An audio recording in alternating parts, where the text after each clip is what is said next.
बंद करो, बंद करो, बंद करो।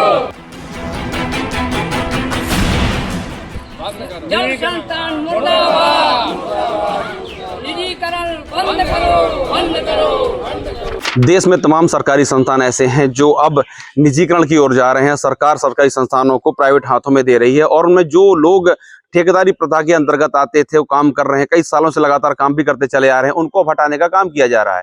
अब ऐसे में सवाल ये उठता है कि आखिर जो प्राइवेट कंपनियां हैं वो अपने जब लोगों को हायर करेंगी और जो 10-15 साल 20 साल से लगातार कार्यरत हैं उनको बेरोजगार किया जाएगा, तो आखिर उनका जीवन यापन होगा कैसे। इसी के चलते आज जल संस्थान के कुछ लोग हैं जो लगभग 20-25 सालों से लगातार काम कर रहे हैं संस्थान के लिए, लेकिन संस्थान आज हाथ खड़े कर रहा है और उनको बेरोजगार किया जा रहा है। और आज उसी से प्रताड़ित होकर तमाम यूनियन के लोग आज इकट्ठे हैं, आप मेरे पीछे देख पा रहे होंगे, और इन्होंने लगातार विरोध प्रदर्शन करना शुरू कर दिया था। कल हमीरपुर भी गए थे और डीएम ऑफिस जाकर उन्होंने विरोध करते हुए डीएम साहब को ज्ञापन सौंपा है, और आज फिर एक बार इकट्ठे हैं।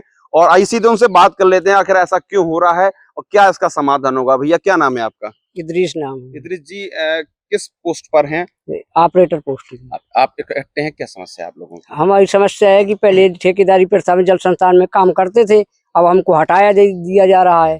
कह रहे हैं कि आपका काम नहीं है भाई, अब जल शक्ति मिशन में चला गया ये विभाग, तो आपको हटा दिया जाए। तो कितने लोग प्रभावित हैं ऐसा अब हटाने की? 250-300 लोग करीब हैं। किस पोस्टों पर हैं वो लोग? ऑपरेटर पोस्ट पे हैं, कुछ लेबर पे हैं, कुछ फिटर पे हैं, कुछ वालमैनी पे हैं। तो आपका क्या नाम है? हमारा नाम राजकुमार है। राजकुमार जी बताइए कि आपने कहाँ प्रदर्शन किया है, क्या इसका समाधान है? हम लोग हमीरपुर गए थे, हमीरपुर में डीएम साहब को ज्ञापन भी दिया है और हम लोग अभी रजिस्ट्री भी कर सकते हैं।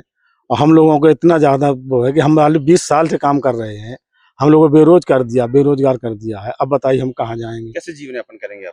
अब बताइए क्या हमारे पास कोई ऐसा उपचार नहीं है जो हम कर सके। मान लीजिए जिंदगी हमारी बेकार होगी। अगर आपको बहाल नहीं किया जा रहा क्या करेंगे आप? तो हम इस प्रदर्शन करेंगे, हम हाईकोर्ट भी जाएंगे। निश्चित तौर पर बताया है कि क्योंकि इस विभाग में बहुत कम सैलरी पर ये लोग काम कर रहे थे, किसी को 4500 तो किसी को 4000, कुछ लोग दिहाड़ी मजदूरी भी कर रहे हैं जो लगातार डेली का खाना था इनका। लेकिन अब ऐसे में अगर संस्थान इनको बेरोजगार करेगा, इनको खाली कर देगा, तो निश्चित तौर पर इनका जीवन बहुत दुश्वार हो जाएगा। अब इन्होंने प्रदर्शन करना शुरू कर दिया है। अब देखना होगा विभाग इसका संज्ञान लेता है या नहीं, क्या इनको फिर से बहाली मिलती है या नहीं, देखने वाला विषय होगा। हम लोग यहाँ जो है 25-30 साल से काम कर रहे हैं। मतलब कोई लड़का 10 साल हो गए, किसी को 15 साल हो गए, किसी को 25 साल हो गए, और हम लोगों को जो है ठेकेदारी प्रथा पर काम कर रहे थे। आज जो ये दशा हो गई है कि हम लोग बेरोजगार कर रहे हैं, क्योंकि ये नमामि गंगे में दे रहे हैं और हम लोगों को 4000-4500 रुपये दिया जा रहा था, वो भी मुश्किल पड़ रहा खाने के लिए। बताइए अब क्या करें। कौन कौन सी पोस्टों पर काम कर रहे हैं आप? हमारे यहाँ कुछ लोग बेलदार हैं, कुछ बेलदार ऑपरेटर हैं, काफी बालमैन भी हैं, जिन लोगों सभी को निकाल रहे हैं।